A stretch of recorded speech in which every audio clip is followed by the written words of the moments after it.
Over the last week, I posted a post on addressing concerns and anxieties which your child might be having about either moving from Key Stage 1 to Key Stage 2 or coping with expectations in Year 6, but also with the whole transitioning into secondary school.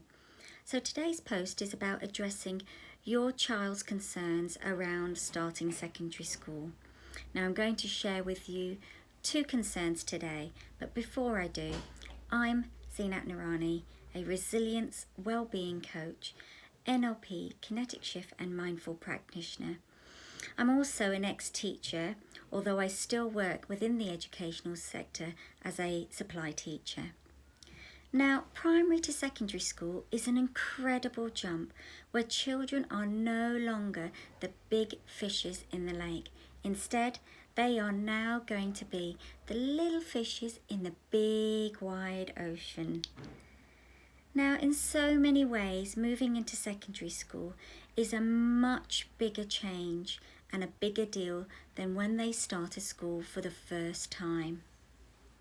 Not only is your child leaving school that they have grown up in, where they felt secure, nurtured constantly by their teachers, but also established a tight bond with their friends and their teachers, they are also now going to be getting their real first taste of independence and responsibility. I would like to share with you from the perspective of a teacher, so my perspective, some of the common concerns parents might possibly have about their child when they take the next steps towards being a young teenager, and would like to offer some practical advice to support overcome them. So the first concern is, the question is, what to expect in the first week. Now, obviously, things change from when you had a first child to a second child, or if it's your first child. Now, every child is uniquely different in every way. So there is no typical way for that child to act when they start secondary school. So as a parent, you can only advise them of the different situations and challenges which could arise. And then it is through that the learning and the guidance and that the child has to learn and respond in order to make the right choices. Of course, it is natural that some may be reluctant to leave their familiar surroundings of their primary schools, while others, they're perfectly fine, maybe just eager to get going at their new school. Each child is different. Right now, it's really important for your child to have a point of stability.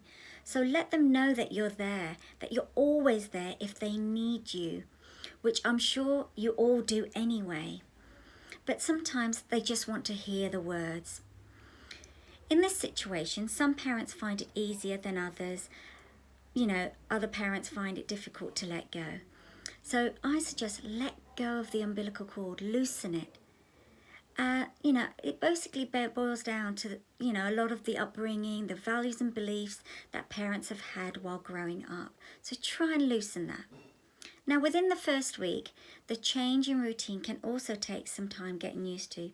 So helping your child to get organised the night before with their uniform, bag, and whatever they need will avoid any last-minute panics in the morning.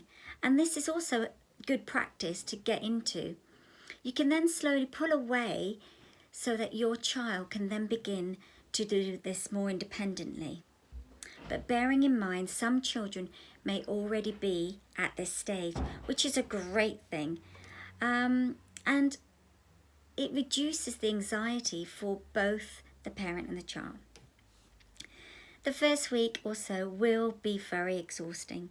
So avoid making plans outside of the school just for a bit while your child settles in. Don't be surprised if they just want to come home and crash on the sofa. It's absolutely natural. It is essential that you make sure that they also get enough sleep and eat properly. So that is, have plenty of good food so that they have energy for the next day. Now, the second one that I'd like to bring up is how to help my child to make friends at new friends at school. Now, moving from a small year group from about 20 to 30 familiar faces and childhood friends to a crowd of 150 plus out of complete strangers can be frightening, really frightening. And in this case, there is a saying that a stranger is just a friend you haven't met. This stranger or strangers could be potentially a friend for life. Whether your child is setting out on their own or will be joined by some of their primary school friends, encouraging them to make the most of every opportunity to make new friends is just as important, which will help them to really branch out in bigger and newer things. Explaining to your child also how leaving all friends behind isn't necessarily a bad thing. It can give your child a chance to leave behind any of those old grudges or irritations that they may have had and start afresh. Now, if your child is nervous, firstly remind them that being a little nervous can also be a good thing. It can be a feeling of excitement. It's about knowing the difference. Remind your child that everyone is in the same boat. They are all in a new environment and looking to make new friends. Your child might need to push past barriers and put themselves out there a little, but it will be well worth it in the end.